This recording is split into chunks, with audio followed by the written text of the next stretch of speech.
Your children are simply too disruptive for civilized gatherings. Perhaps it's time to consider leaving them with a sitter, my sister-in-law announced at Easter brunch loud enough for all 40 family members to hear while my 4-year-old was quietly coloring at the kids' table. I smiled, packed up our things, and agreed that we'd skip future events, watching her satisfaction bloom as she assumed she'd won some unspoken power struggle.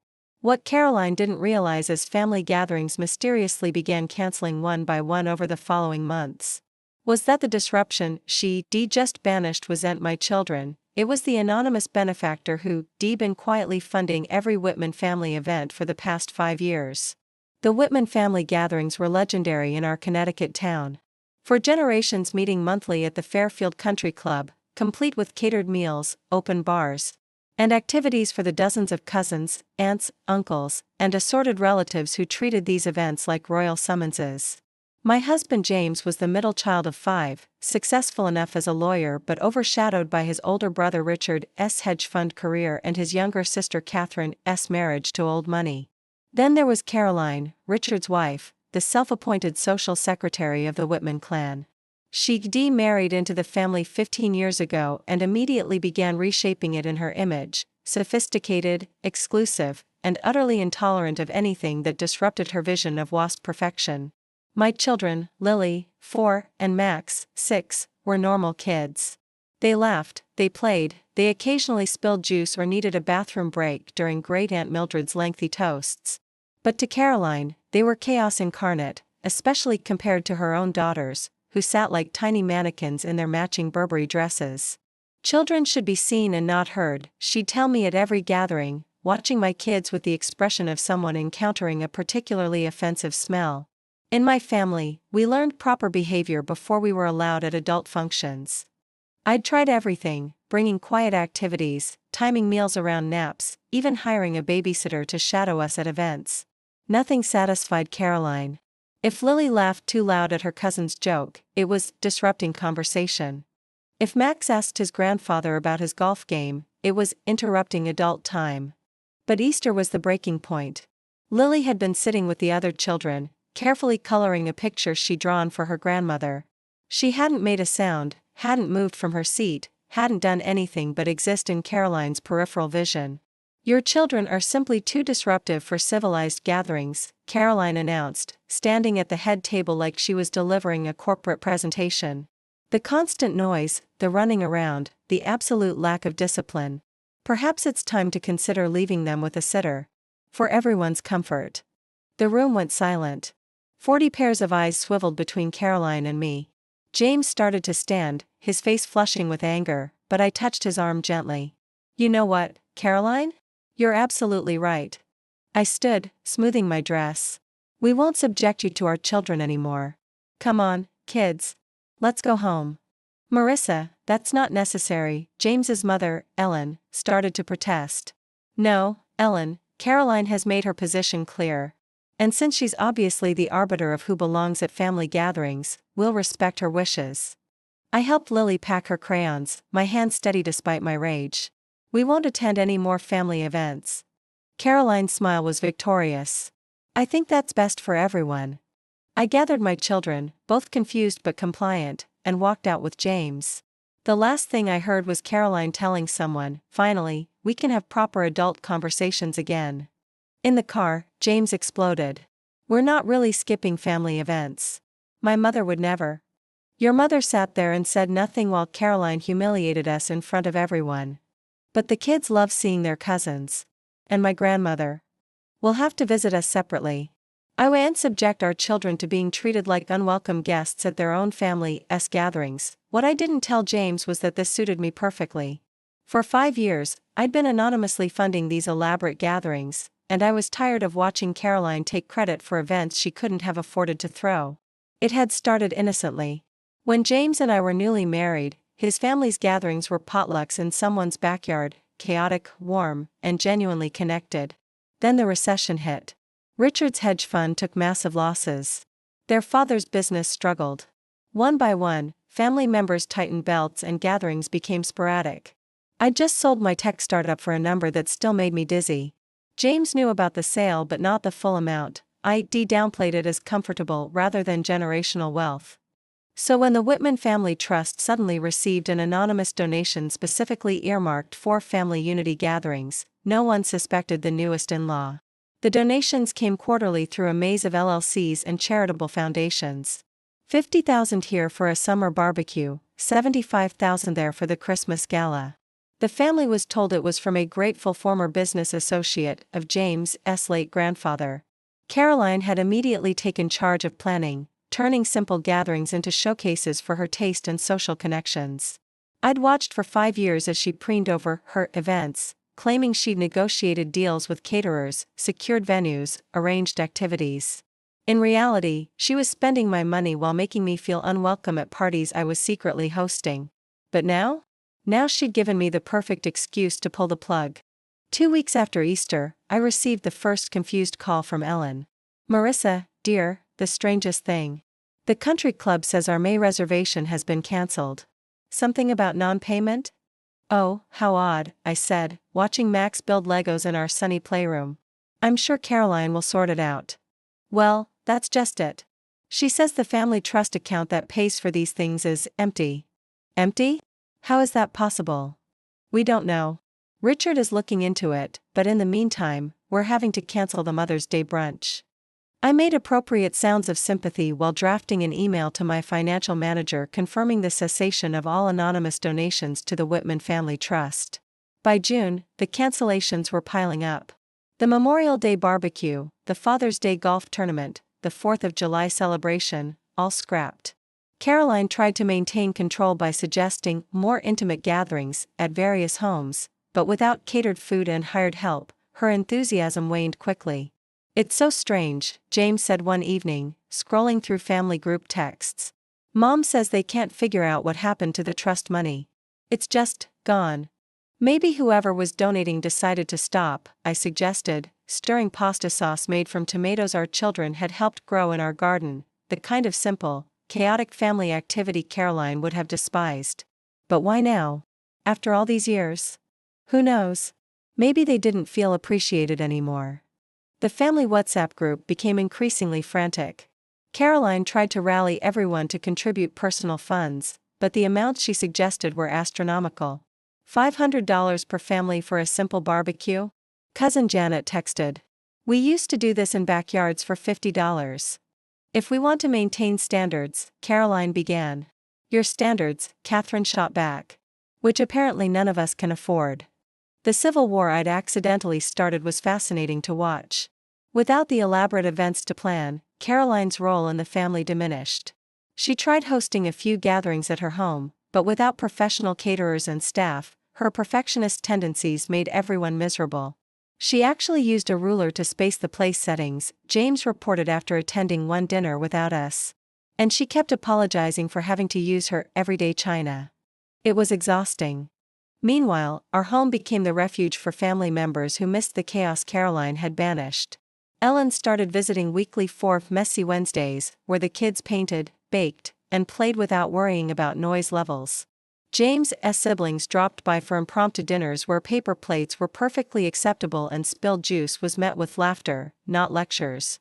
"I miss having everyone together," Ellen confided one afternoon, watching Lily chase butterflies in our backyard. "But I have to admit, these smaller gatherings are easier. More real. Family doesn't need country clubs and caterers," I said. "It just needs connection." Caroline doesn't see it that way. She's convinced someone is sabotaging her. Sabotaging her? How? She thinks someone deliberately stopped the donations to make her look bad. Richard hired a forensic accountant to trace the money. My stomach tightened, but I kept my voice steady. "Any luck?" "None. Whoever set it up really knew what they were doing. The trail goes through so many foundations and trusts, it's impossible to follow." That evening, I told James everything. "You've been funding my family's parties for 5 years?" He stared at me across our kitchen table. "The country club? The caterers? Everything? I wanted your family to stay connected. After the recession, everyone was struggling, and gatherings were becoming rare. I could help, so I did. Anonymously. Would your brother have accepted charity from his younger brother's wife? Would Caroline have let me contribute to her events?" James was quiet for a long moment. "And you stopped because of what she said about the kids?" I stopped because I realized I was funding my own family's exclusion. Every check I wrote paid for another event where Caroline could tell me my children weren't welcome. We should tell them. No. I was firm on this. The money's gone. Let them figure out what family means without it. But secrets have a way of surfacing, especially in families that share a group text. It was Richard who finally connected the dots. He'd always been sharp. You don't run a hedge fund without pattern recognition skills. He showed up at our door on a random Tuesday, looking like he'd aged 5 years in as many months. It was you, he said without preamble. The donations. The trust. All of it. James stepped aside to let his brother in. I kept loading the dishwasher, waiting. The forensic accountant found a pattern in the donations. They always came right after Marissa's company hit certain milestones. The amounts corresponded to percentages of publicly reported revenues. He sat heavily at our kitchen counter.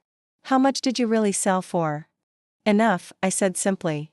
Enough to fund 5 years of family gatherings without James even knowing? James knew I did well. He didn't need to know how well. Richard rubbed his face. Do you know what this means? Caroline has been taking credit for events you paid for. She's been, he stopped, the full implications hitting him. She banned your kids from gatherings you were funding. Ironic, isn't it? It's mortifying. My wife has been horrible to you while spending your money. She didn't know it was mine. That doesn't make it better.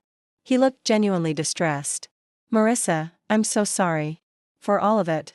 The way she's treated you, the kids, everything. I don't want apologies, Richard. I want change. What kind of change? I dried my hands slowly, choosing my words. The family survived before the money, and it'll survive after. But only if you all remember what actually matters. Not the country club or the perfect place settings or the proper behavior. The connections. The chaos. The kids who might be loud but are learning what family means by watching us. Caroline won't see it that way. Then Caroline can host her own gatherings with her own money and her own guest list. The rest of the family seems to be figuring out alternatives. He was quiet for a moment. The 4th of July is coming up. Catherine offered to host at her place.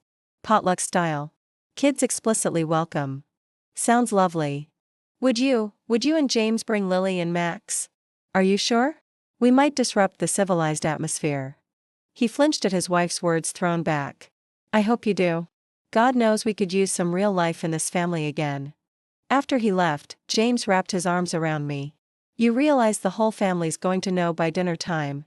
Good. I'm tired of secrets. Caroline's going to lose her mind. That's a her problem, not a me problem. The family group chat exploded that night. Richard had gone home and, in true Whitman fashion, immediately told Catherine, who told their mother, who told everyone else. My phone buzzed nonstop with variations of shock, gratitude, and mortification. Marissa is the anonymous donor? Cousin Janet texted. Caroline banned her from events she paid for? Ellen called, crying. Darling, I'm so ashamed. We let Caroline treat you terribly while you were giving so generously. I didn't do it for recognition, Ellen. I did it for family. Which makes our behavior even worse. We forgot what that meant.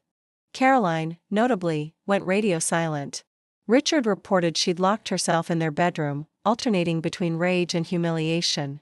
The woman who built her identity on being the family's social coordinator had discovered she'd been a puppet dancing on strings held by the person she deemed most unworthy. Catherine's 4th of July party was the antithesis of Caroline's events. Mismatched chairs on the lawn, burgers burned on one side, kids running through sprinklers fully clothed. Lily and Max were in heaven, chasing cousins with sparklers while adults actually relaxed instead of performing. This is nice, Ellen said, sitting beside me on a weathered bench. Reminds me of when the children were young. Before we got so caught up in impressions. It's what I hoped to preserve with the donations, I admitted. The togetherness, not the fancy trappings. But somewhere along the way, it became about the show instead of the substance. Caroline's influence, Ellen said quietly. We let her convince us that family meant perfection instead of connection. Caroline arrived late, alone, looking like she'd rather be anywhere else. She moved through the party like a ghost, wincing every time a child shrieked with joy or someone ate potato salad with their fingers. Finally, as the sun set and the kids sprawled on blankets waiting for fireworks, she approached me. I suppose you're very pleased with yourself, she said stiffly. I'm pleased my children are playing with their cousins. Beyond that, I haven't thought much about it. You humiliated me. You humiliated yourself. I just stopped enabling it. She flinched. I didn't know. Would it have mattered? If you'd known the money was mine, would you have treated my children differently? Or would you have just been more careful about hiding your disdain? I don't. I wasn't. She struggled, probably for the first time in her life, to find the right words. I thought I was maintaining standards. Whose standards? Because they weren't this family's. Look around, Caroline. Look at your nieces and nephews laughing together. Look at Ellen helping Catherine serve dessert from mismatched plates. Look at Richard actually talking to his brothers instead of networking. This is the Whitman family standard: connection over appearance, love over luxury. She looked around, seeing perhaps for the first time what she'd tried so hard to eliminate. The beautiful chaos of family, sticky fingers and grass stains, burnt hot dogs and cheap beer, children's laughter drowning out adult conversation. I don't know how to do this, she admitted quietly. Then learn. Or don't. But either way, the family's moving forward. The only question is whether you're coming with us. I left her standing there and returned to my blanket, where Lily had crawled into my lap and Max was excitedly explaining fireworks to his grandfather. James caught my eye and smiled, and I knew he was thinking the same thing I was. This messy, loud, imperfect gathering was worth more than 5 years of country club events. The fireworks started, and Lily covered her ears at the first boom before peeking through her fingers in delight. Around us, the Whitman family sprawled across Catherine's lawn, no assigned seating, no perfect timing, no one monitoring volume levels or behavior. Just family, being family. Mommy, Lily whispered during a quiet moment between explosions, I like this party better than the fancy ones. Me too, baby.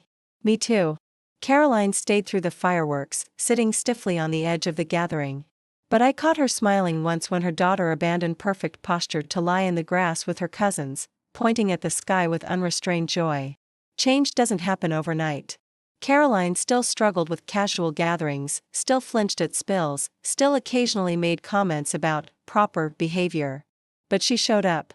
And slowly, gathering by gathering, she learned what I'd known all along, that funding family events had never been about the money. It had been about creating space for connection. And sometimes, the best thing you can do for a space that's become toxic is to stop paying rent and build something new. The Whitman family gatherings continued, smaller, simpler, but somehow bigger in all the ways that mattered. Potlucks replaced caterers. Backyards replaced country clubs. Paper plates replaced fine china. And children, all children, were always welcome. Because that's what family means. Not perfection or performance or proper behavior. Just showing up, chaos and all, and knowing you belong.